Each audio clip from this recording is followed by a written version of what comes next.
शुक्लाम्बरधरं विष्णुं शशिवर्णं चतुर्भुजं प्रसन्नवदनं ध्यायेत् सर्वविघ्नोपशान्तये।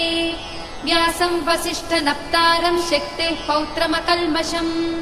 पराशरात्मजं वन्दे सुकतातं तपोनिधिम्। व्यासाय विष्णुरूपाय व्यासरूपाय विष्णवे नमो वै ब्रह्मनिधये वासिष्ठाय नमो नमः। अविकाराय शुद्धाय नित्याय परमात्मने सदैकरूपरूपाय विष्णवे सर्वजिष्णवे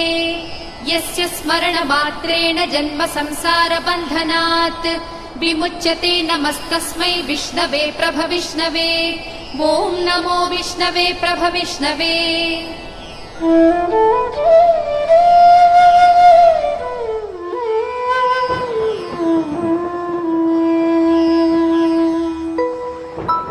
श्रीवैशम्पायन उवाच श्रुत्वा धर्मानशेषेण पावनानि च सर्वशः युधिष्ठिरश्चान्तनवं पुनरेवाभ्यभाषत। युधिष्ठिर उवाच किमेकं दैवतं लोके किं वाप्येकं परायणम् स्तुवन्तः कमर्चन्तः प्राप्नुयुर्मानवाः शुभम्। को धर्मः सर्वधर्माणां भवतः परमो मतः किं जपन्मुच्यते जन्तुर्जन्म संसारबन्धनात्। श्रीभीष्म उवाच जगत्प्रभुं देवदेवमनन्तं पुरुषोत्तमं स्तुवन्नाम सहस्रेण पुरुषः सततोत्थितः तमेव चार्चयन् नित्यं भक्त्या पुरुषमव्ययम् ध्यायन् स्तुवन्नमस्यञ्च यजमानस्तमेव च। अनादिनिधनं विष्णुं सर्वलोकमहेश्वरम् लोकाध्यक्षं स्तुवन् नित्यं सर्वदुःखातिगो भवेत्। ब्रह्मण्यं सर्वधर्मज्ञं लोकानां कीर्तिवर्धनम् लोकनाथं महद्भूतं सर्वभूतभवोद्भवम् येष मे सर्वधर्माणां धर्मोऽधिकतमो मतः यद्भक्त्या पुण्डरीकाक्षं स्तवैरर्चे नरः सदा। परमं यो महत्तेजः परमं यो महत्तपः परमं यो महद्ब्रह्म परमं यः परायणम् पवित्राणां पवित्रं यो मङ्गलानां च मङ्गलम्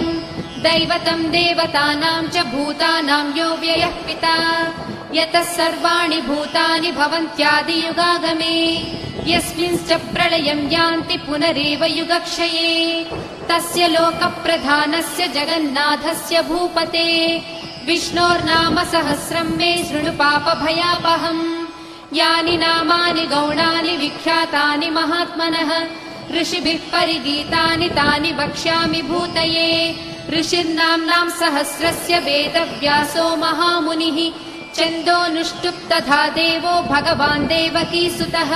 अमृतांशोद्भवो बीजं शक्तिर्देवकी नन्दनः त्रिसामा हृदयं तस्य शान्त्यर्थे विनियुज्यते। विष्णुं जिष्णुं महाविष्णुं प्रभविष्णुं महेश्वरम्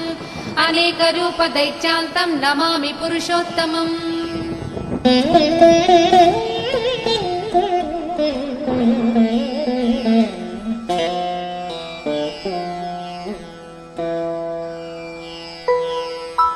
अस्य श्रीविष्णोर्दिव्यसहस्रनामस्तोत्र महामन्त्रस्य श्रीवेदव्यासो भगवान् ऋषिः अनुष्ठुप् छन्दः। श्रीमहाविष्णुः परमात्मा श्रीमन्नारायणो देवता अमृतांशोद्भवो भानुरिति बीजम् देवकी नन्दनः स्रष्टेति शक्तिः उद्भवक्षोभणो देव इति परमो मन्त्रः शङ्खबृन्नन्दकी चक्रीति कीलकम् शाङ्खधन्वा गदाधर इत्यस्त्रम् रदाङ्गपाणिरक्षोभ्य इति नेत्रम् त्रिसामा सामगः सामेति कवचम् आनन्दं परब्रह्मेति योनिः ऋतुः सुदर्शनः काल इति दिग्बन्धः श्रीविश्वरूप इति ध्यानम् श्रीमहाविष्णुप्रीत्यर्थे सहस्रनाम जपे विनियोगः।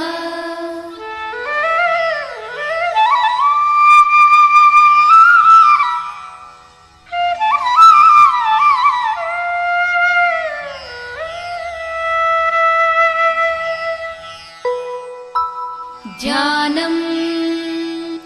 क्षीरोदन्वत्प्रदेशे शुचिमणिविलसत्सैकते मौक्तिकानाम् मालाक्लुप्तासनस्तस्फटिकमणिनिभैर्मौक्तिकैर्मण्डिताङ्गः शुभ्रैरभ्रैरदभ्रैरुपरि विरचितैर्मुक्तपीयूषवर्षैः आनन्दीनः पुनीयादरिनलिन गदा शङ्खपाणिर्मुकुन्दः भूपादौ यस्य नाभिर्वियदसुरनिलश्चन्द्रसूर्यौ च नेत्रे कर्णावासा शिरोद्यौर्मुखमपि दहनो यस्य वास्तेयमब्धिः अन्तस्थं यस्य विश्वं सुरनरखगो भोगि गन्धर्वदैत्यैः चित्रं रम्यते तं त्रिभुवनवपुषं विष्णुमीशं नमामि। ॐ नमो भगवते वासुदेवाय। शान्ताकारं भुजगशयनं पद्मनाभं सुरेशं विश्वाधारं गगनसदृशं मेघवर्णं शुभाङ्गम् लक्ष्मीकान्तं कमलनयनं योगिहृद्यानगम्यं वन्दे विष्णुं भवभयहरं सर्वलोकैकनाथम्। मेघश्यामं पीतकौसेयवासं श्रीवत्साङ्कं कौस्तुभोद्भासिताङ्गम् पुण्योपेतं पुण्डरीकायताक्षं विष्णुं वन्दे सर्वलोकैकनाथम्। नमः समस्तभूतानामादिभूताय भूभृते अनेकरूपरूपाय विष्णवे प्रभविष्णवे सशङ्खचक्रं सकिरीटकुण्डलं सपीतवस्त्रं सरसीरुहेक्षणम् सहारवक्षस्थलशोभिकौस्तुभं नमामि विष्णुं शिरसा चतुर्भुजम्। छायायां पारिजातस्य हेमसिंहासनोत्पदी आसीनमम्बुदश्याममायताक्षमलङ्कृतम् चन्द्राननं चतुर्बाहुं श्रीवत्साङ्कितवक्षसं रुक्मिणी सत्यभामाभ्यां सहितं कृष्णमाश्रये।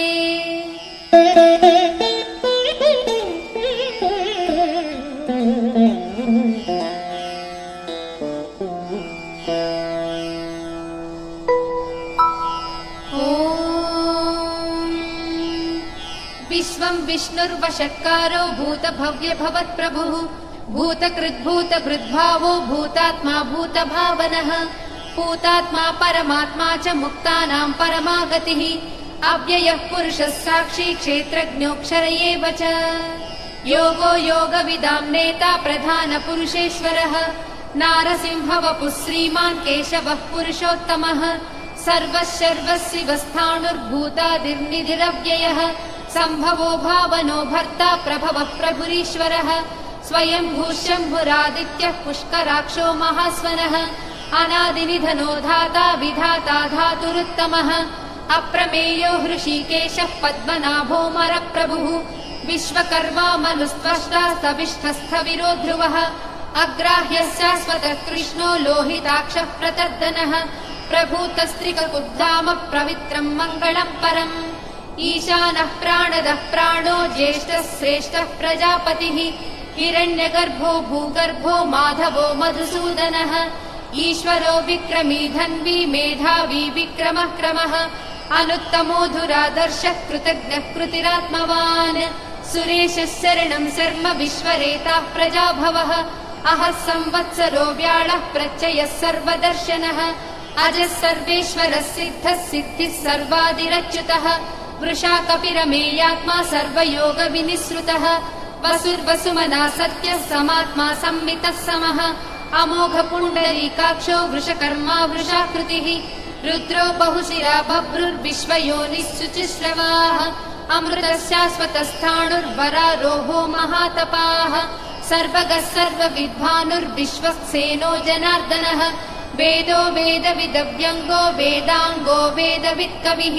लोकाध्यक्षः सुराध्यक्षो धर्माध्यक्षः कृताकृतः चतुरात्मा चतुर्व्यूहश्चतुर्दंष्टश्चतुर्भुजः भ्राजिष्णुर्भोजनं भोक्ता सहिष्णुर्जगदादिजः अनघो विजयो जेता विश्वयोनिः पुनर्वसुः उपेन्द्रो वामनः प्रांशुरमोघः सुचिरूर्जितः अतीन्द्रः सङ्ग्रहः सर्गो धृतात्मा नियमो यमः वेद्यो वैद्यः सदा योगी वीरः माधवो मधुः अतीन्द्रियो महामायो महोत्साहो महाबलः महाबुद्धिर्महावीर्यो महाशक्तिर्महाद्युतिः अनिर्देश्य वपुः श्रीमानमेयात्मा महाधृधृत् महेश्वासो महीभक्ता श्रीनिवासः सताङ्गतिः अनिरुद्धः सुरानन्दो गोविन्दो गोविदापतिः मरीचिर्दमनोहंसः सुपर्णो भुजगोत्तमः हिरण्यनाभः सुतपाः पद्मनाभः प्रजापतिः अमृत्युः सर्वदृक्सिंहः सन्धाता सन्धिमान् स्थिरः अजो दुर्मर्षणः सास्ता विसृतात्मा सुरारिः गुरुर्गुरुतमो धामः सत्यः सत्यपराक्रमः निमिषो निमिषस्रग्वी वाचस्पतिरुदारधीः अग्रणीर्रामणि श्रीमान् न्यायो नेता समीरणः सहस्रमूर्धा विश्वात्मा सहस्राक्षः सहस्रपात् आवर्तनो निवृत्तात्मा संवृतः सम्प्रमर्दनः अहः संवर्तको वह्निरनिलो धरणीधरः सुप्रसादः प्रसन्नात्मा विश्वभृक् विश्वभृग्विभुः सत्कर्ता सत्कृतः साधुर्जह्नुर्नारायणो नरः असङ्ख्येयो प्रमेयात्मा विशिष्टः शिष्टकृच्छुचिः सिद्धार्थः सिद्धसङ्कल्पः सिद्धिदः सिद्धिसाधनः वृषाही वृषभो विष्णुर्वृषपर्वा वृषोदरः वर्धनो वर्धमानश्च विविक्तः श्रुतिसागरः सुभुजो दुर्धरो वाग्मी महेन्द्रो वसुदो वसुः नैकरूपो बृहद्रूपः श्रीविष्टः प्रकाशनः ओजस्तेजो ज्युतिधरः प्रकाशात्मा प्रतापनः रुद्धस्पष्टाक्षरो मन्त्रश्चन्द्रांशुर्भास्करज्युतिः अमृतांशूद्भवो भानुश्च स बिन्दुः सुरेश्वरः औषधम् जगतः सेतुः सत्यधर्मपराक्रमः भूतभव्यभवन्नाथः पवनः पावनो नलः कामः कामकृत्कान्तः कामः कामप्रदः प्रभुः युगाधिकृज्युगावर्तो नैकमायो महाशनः अदृश्यो व्यक्तरूपश्च सहस्रजिदनन्तजित् इष्टो विशिष्टः शिष्टेष्टः शिखण्डी नहुषो वृषः क्रोधः क्रोधकृत्कर्ता विश्वबाहुर्महीधरः अच्युतः प्रदितः प्राणः प्राणदो वासवानुजः अपां निधिरधिष्ठानमप्रमत्तः प्रतिष्ठितः स्कन्दः स्कन्दधरो दुर्यो वरदो वायुवाहनः वासुदेवो बृहद्भानुरादिदेवः पुरन्दरः अशोकस्तारणस्तारः शूरः शौरिर्जनेश्वरः अनुकूलस्य तावर्तः पद्मे पद्मनिभेक्षणः पद्मनाभोरविन्दाक्षः पद्मगर्भः शरीरभृत् महर्धिर्वृद्धो वृद्धात्मा महाक्षो गरुडध्वजः अतुलः शरभो भीमः समयज्ञो हविर्हरिः सर्वलक्षणलक्षण्यो लक्ष्मीवान् समितिञ्जयः विक्षरो रोहितो मार्गो हेतुर्दामोदरः सहः महीधरो महाभागो वेगवानमिताशनः उद्भवः क्षोभणो देवः श्रीगर्भः परमेश्वरः करणं कारणं कर्ता विकर्ता कहनो गुहः व्यवसायो व्यवस्थानः संस्थानस्थानदो ध्रुवः परर्धिः परमस्पष्टः तुष्टः पुष्टः सुभेक्षणः रामो विरामो विरजो मार्गो नेयो नयो नयः वीरः शक्तिमतां श्रेष्ठो धर्मो धर्मविदुत्तमः वैकुण्ठः पुरुषः प्राणः प्राणदः प्रणवः पृथुः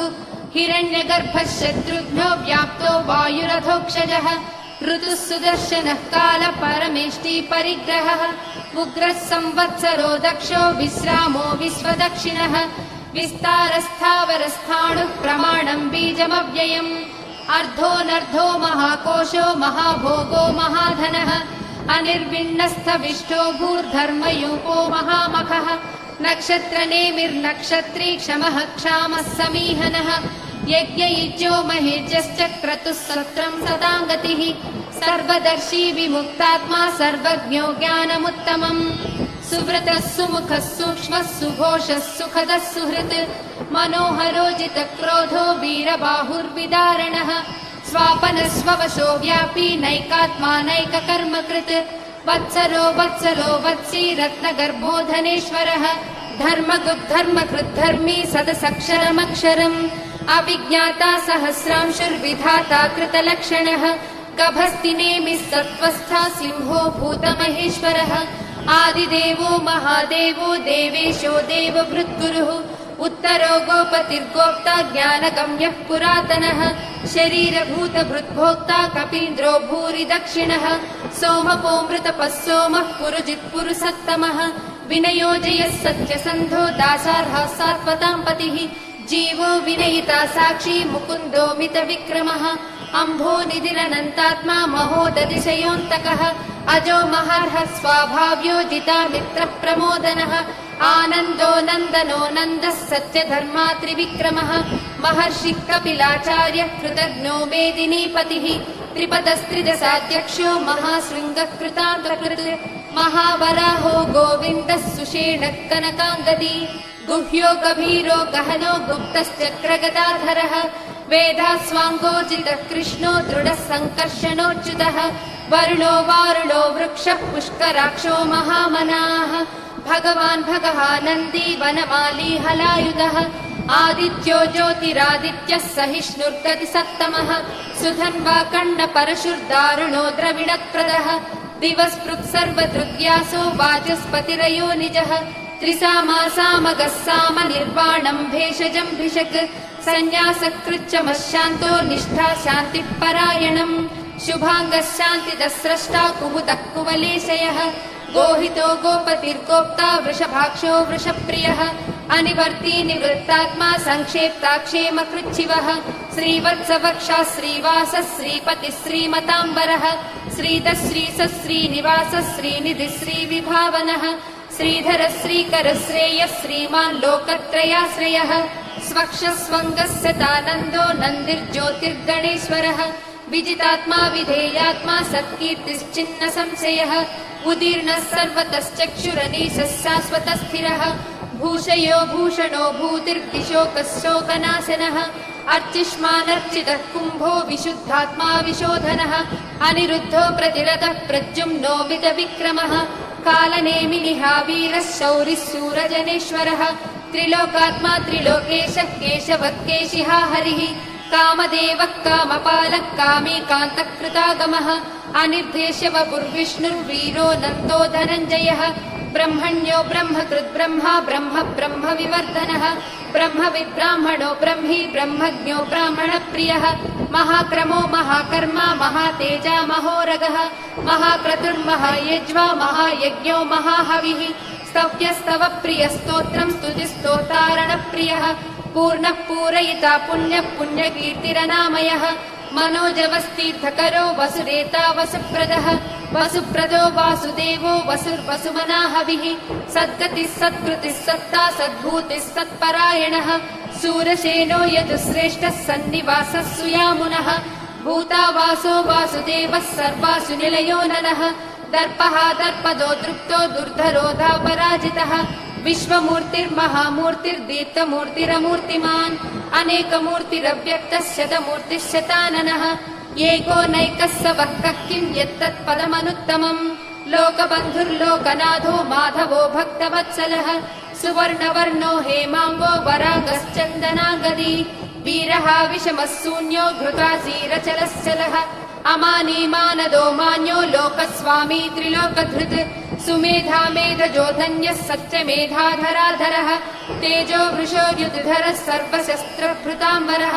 प्रग्रहो निग्रहो व्यग्रो नैकशृङ्गो गदाग्रजः चतुर्मूर्तिश्चतुर्बाहुश्चतुर्व्यूहश्चतुर्गतिः चतुरात्मा चतुर्भावश्चतुर्वेदविदेकपात्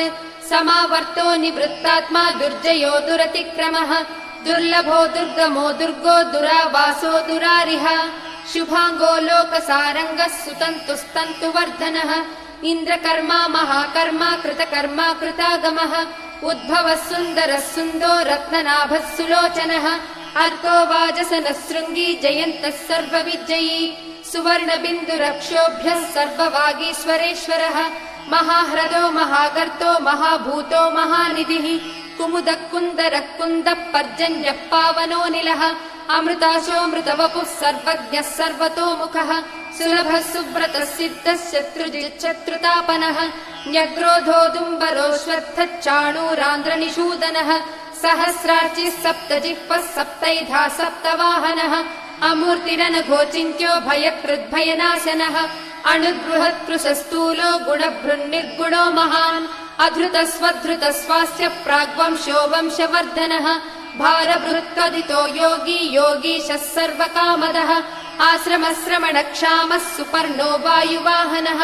धनुर्धरो धनुर्वेदो दण्डो दमयिता दमः अपराजितः सर्वसहो नियन्ता नियमो यमः सत्त्ववान् सात्विकः सत्यः सत्यधर्मपरायणः अभिप्रायः प्रियार्होर्हः प्रियकृत्प्रीतिवर्धनः विहाय सगतिर्ज्योतिः सुरुचिर्भुत भुग्विभुः रविर्विलोचनः सूर्यः सविता रविलोचनः अनन्तो हृत भुग्भोक्ता सुखदो नैकदोऽग्रजः अनिर्विण्णः सदामर्षि लोकाधिष्ठानमद्भुतः सनातनतमः कपिलः कपिरव्ययः स्वस्तिदः स्वस्तिकृत् स्वस्ति स्वस्ति भुक् स्वस्ति दक्षिणः आरौद्रः कुण्डली चक्री विक्रम्यूर्जितशासनः शब्दातिगः शब्दसः शिशिरः सर्वरीकरः अक्रूरः पेशलो दक्षो दक्षिणः क्षमिणाम्बरः विद्वत्तमो वीतभयः पुण्यश्रवणकीर्तनः उत्तारणो दुष्कृतिः पुण्यो दुःस्वप्ननाशनः वीरः रक्षणः सन्तो जीवनं पर्यवस्थितः अनन्तरूपोऽनन्तश्रीजितमन्युर्भयापहः चतुरस्रो गभीरात्मा विदिशो व्यादिशो दिशः अनादिर्भूर्भुवो लक्ष्मी सुवीरो रुचिराङ्गदः जननो जनजन्मादिर्भीमो भीमपराक्रमः आधारनिलयो धाता पुष्पहास प्रजागरः ऊर्ध्वगः सत्पथाचारः प्राणदः प्रणवः पणः प्रमाणम् प्राणनिलयः प्राणभृत् प्राणजीवनः तत्त्वम् तत्त्वविदेकात्मा जन्म मृत्युजरातिगः भूर्भुवः स्वस्तरुस्तारः सविता प्रपितामहः यज्ञो यज्ञपतिर्वज्या यज्ञाङ्गो यज्ञवाहनः यज्ञभृद्यज्ञकृत्यग्नी यज्ञभुग्यज्ञसाधनः यज्ञान्तकृद्यज्ञगुह्यमन्नमन्नादयेव च आत्मयोनिः स्वयम् जातो वैखानः सामगायनः देवकीनन्दनः स्रष्टा क्षितीशः पापनाशनः शङ्खबृन्नन्दकी चक्री शाङ्कधन्वा गदाधरः रथाङ्गपाणिरक्षोभ्यः सर्वप्रहरणायुधः श्री सर्वप्रहरणायुधवो नम इति वनमाली गधीशाङ्गी शङ्की चक्री च नन्दकी श्रीमन्नारायणो विष्णुर्वासुदेवोऽभिरक्षतु वनमाली गधीशाङ्गी शङ्खी चक्री च नन्दकी श्रीमन्नारायणो विष्णुर्वासुदेवोऽभिरक्षतु श्रीवासुदेवोऽभिरक्षत्वो नम इति